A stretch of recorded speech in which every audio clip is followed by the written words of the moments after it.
मैं डॉक्टर अंजलि उपाध्याय दयानंद आर्य कन्या degree college से आप सभी का स्वागत करती हूँ। आज मैं संधि पढ़ाऊँगी। संधि का सामान्य अर्थ होता है जोड़। जब एक शब्द दूसरे शब्द के अत्यधिक सन्निकट आ जाते हैं तब उन दोनों के बीच में संधि हो जाती है। एक सामान्य सा उदाहरण हम लेते हैं। जैसे मैंने ये पेन ली और ये पेन का कैप लिया। जब हम इन दोनों को इस प्रकार से जोड़ देंगे तो इन दोनों में संधि हो जाएगी। हिंदी भाषा में यदि हम उच्चारण करें तो मानिए कि किसी के घर में चोर आ गया तो वह साधारण भाषा में उच्चारण करेगा, चोर आया, सारा सामान लेकर के भाग गया। परंतु जब हम इसी वाक्य को अत्यधिक घबराहट में उच्चारण करेंगे तो कहेंगे चोर आया, सारा सामान लेकर भाग गया। हम देखें चाहे ना देखें, परंतु जब हमें तो यह अत्यंत सामान्य सी लगती है कि जैसे मैंने पहला उच्चारण किया उसी तरह से दूसरा वाक्य भी उच्चारण किया, परंतु चोर आया में ही संधि हो गई है क्योंकि एक वर्ण दूसरे वर्ण के अत्यधिक सन्निकट आ गया है। इस प्रकार से संधि वहाँ पर होती है जहाँ पर एक वर्ण दूसरे वर्ण के निकट आ जाते हैं।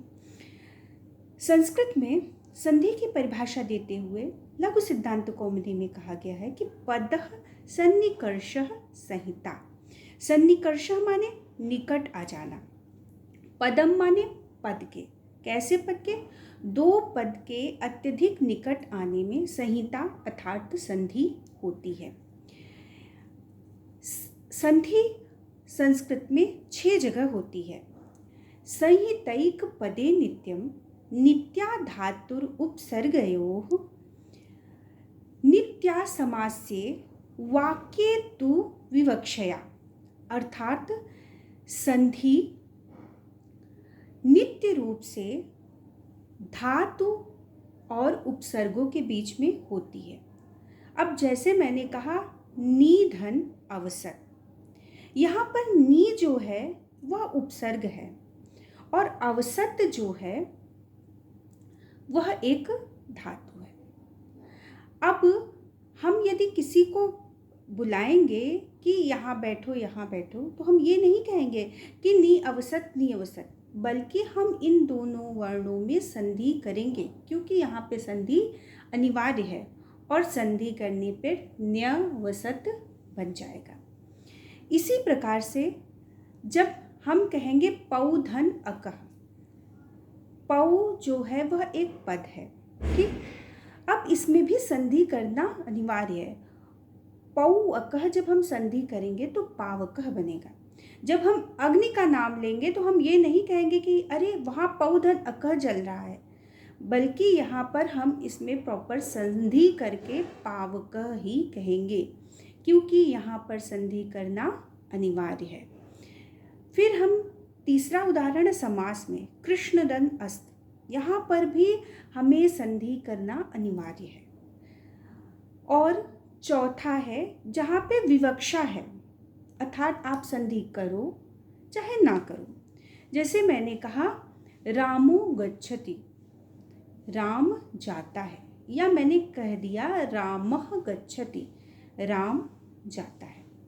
अब यहाँ पर रामः गच्छति जो वाक्य है वह संधि विहीन वाक्य है, इसमें संधि नहीं किया गया है, परंतु जो रामो गच्छति वाक्य है उसमें संधि हुई है।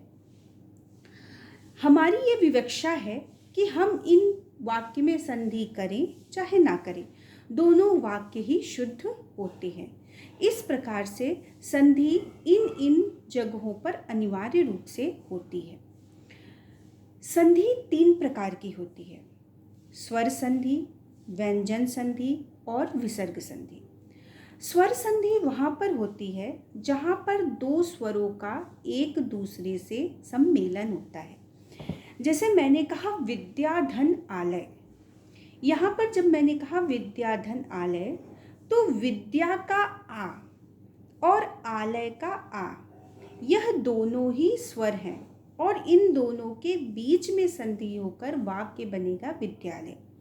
संधि हमेशा पहले वाक्य के आखिरी वर्णों से और दूसरे शब्द के पहले वर्णों के मिलन से ही होती है।